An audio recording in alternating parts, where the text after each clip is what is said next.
These I would normally compound set with shoulder press behind the neck.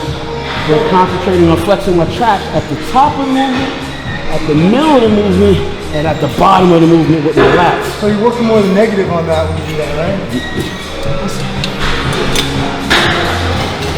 Something you don't see every day. It translates into impressive rear deltoid bicep shots from a lot of different angles than just straight on from the rear.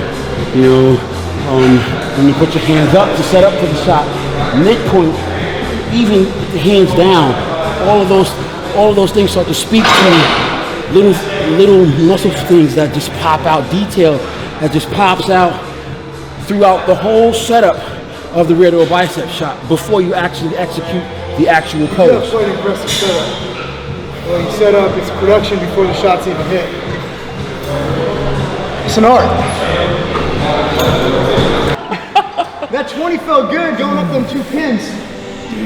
But see, I'm contracting my rear delts and traps already here before I even pull this bar down. Isometric contraction is already occurring even at the top of my lats, my spinal erectors.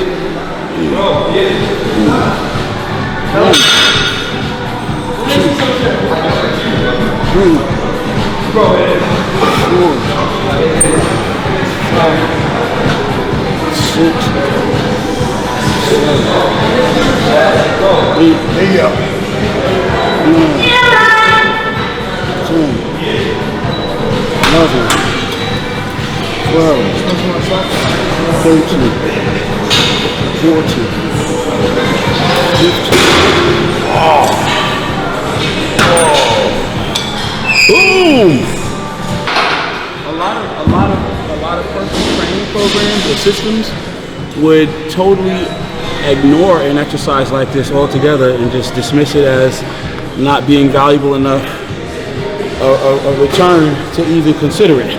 They would tell you to do pull downs just from the front and that's it. But as a bodybuilder on stage, I know how important it is. What's a rear double body? It's a behind the neck fucking pull down. Exactly. I mean, here's the thing though.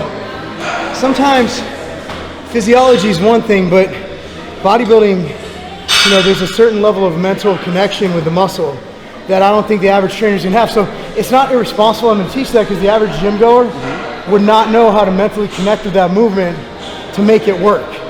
I mean, it takes years. What was Dorian's training program? I believe it was, he said, unless you've been training for 5 years, you don't even try it. Because you need to develop that mind-muscle connection that just takes time. You can't speed that up. Something about it takes experience.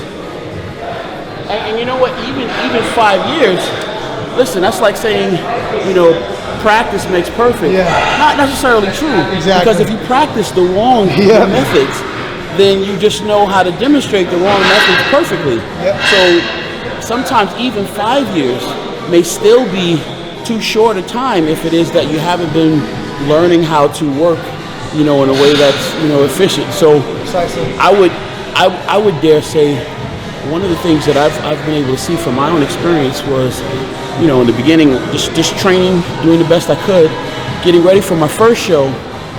But then by the time I got to like my second or third show, when I went back to the gym after the completion of the show, I went back with a wealth of knowledge that took me another 15 years before I was able to articulate, you know.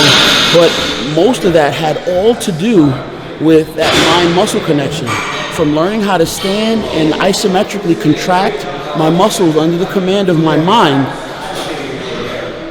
but in learning how to hold my mandatory poses.